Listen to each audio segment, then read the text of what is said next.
আমি আজি 3 দিন ধৰি যেনেকৈ এই মানে প্ৰতিবাদত লাগি আছোঁ মানে যি দুগৰাকী মাতৃৰ আজি বুকু সোধা কৰি মানে এই সন্তান দুটি গুচি গ'ল। গতিকে ইয়াতকৈ আৰু ডাঙৰ খবৰ হ'ব নোৱাৰে, ইয়াতকৈ ডাঙৰ আৰু দুখৰ কথা হ'ব নোৱাৰে। যি দুগৰাকী যেতিয়া স্কুললৈ গৈছিল জীৱিত অৱস্থাত আৰু যোৱাকালি মৃত অৱস্থাত আকৌ পুনৰ ঘূৰি আহে সেইখন ঘৰলৈ। গতিকে ইয়াতকৈ ডাঙৰ ঘটনা কি হ'ব পাৰে আৰু গতিকে মই এটাই অনুৰোধ কৰিব পাৰোঁ, প্ৰশাসনক অনুৰোধ কৰিব পাৰোঁ যে তেওঁলোকে দোষীক মানে কঠোৰতকৈ কঠোৰ শাস্তি দিয়াটো আমি বিচাৰোঁ। একচুৱেলি শাস্তি নহয়, এইটো একচুৱেলি আমাৰ মতে এইটো ৰাজহুৱা ফাঁচি হ'ব লাগে। কাৰণ কিয় কাৰণে এই ঘটনাটো যদি আজি আমাৰ ভাৰতৰ বাহিৰত হ'ল হয়, এই ঘটনাটো যে পাকিস্তানত হ'ল হয়, এই ঘটনাটো যদি আজি তালিবানত হ'ল হয়, তেতিয়াহ'লে গোটেই সমূহৰ ৰাইজে মিলি শিলগুটি মৰিয়াই মাৰিলে হয়। এই ঘটনাটো যদি আজি উত্তৰ কোৰিয়াত হ'ল হয়, তেতিয়াহ'লে লগে লগে এনকাউণ্টাৰ কৰিলে হয়। কিন্তু আমাৰ ভাৰতীয় সংবিধানখন চাওক কেনেকুৱা, অপৰাধী ধৰিছে, এৰেষ্ট কৰিছে, লকআপত নিছে, জেল হাজতলৈ প্ৰেৰণ কৰিব, বেল ল'ব, জামিন ল'ব, ওলাই আহিব, তাৰপিছত মুক্ত আকাশৰ তলত এনেকৈ ঘূৰি ফুৰিব। সেইটো কেতিয়াও আমি হ'বলৈ নিদিওঁ।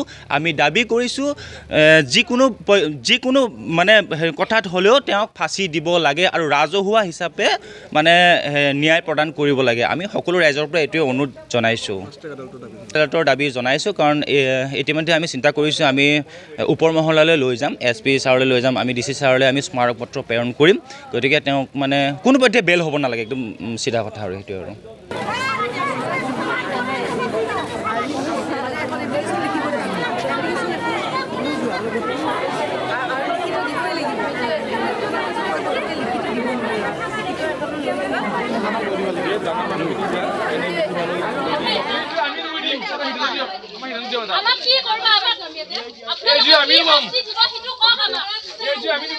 আমি আজি 3 দিন ধৰি যেনেকৈ এই মানে প্ৰতিবাদত লাগি আছোঁ মানে যি দুগৰাকী মাতৃৰ আজি বুকু সোধা কৰি মানে এই সন্তান দুটি গুচি গ'ল। গতিকে ইয়াতকৈ আৰু ডাঙৰ খবৰ হ'ব নোৱাৰে, ইয়াতকৈ ডাঙৰ আৰু দুখৰ কথা হ'ব নোৱাৰে।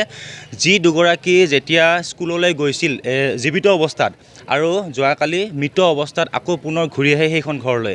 গতিকে ইয়াতকৈ ডাঙৰ ঘটনা কি হ'ব পাৰে আৰু গতিকে মই এটাই অনুৰোধ কৰিব পাৰোঁ, প্ৰশাসনক অনুৰোধ কৰিব পাৰোঁ যে তেওঁলোকে দোষীক মানে কঠোৰতকৈ কঠোৰ শাস্তি দিয়াটো আমি বিচাৰোঁ। একচুৱেলি শাস্তি নহয়, এইটো একচুৱেলি আমাৰ মতে এইটো ৰাজহুৱা ফাঁচি হ'ব লাগে। কাৰণ কিয় কাৰণে এই ঘটনাটো যদি আজি আমাৰ ভাৰতৰ বাহিৰত হ'ল হয়, এই ঘটনাটো যে পাকিস্তানত হ'ল হয়, এই ঘটনাটো যদি আজি তালিবানত হ'ল হয়, তেতিয়াহ'লে গোটেই সমূহৰ ৰাইজে মিলি শিলগুটি মৰিয়াই মাৰিলে হয়।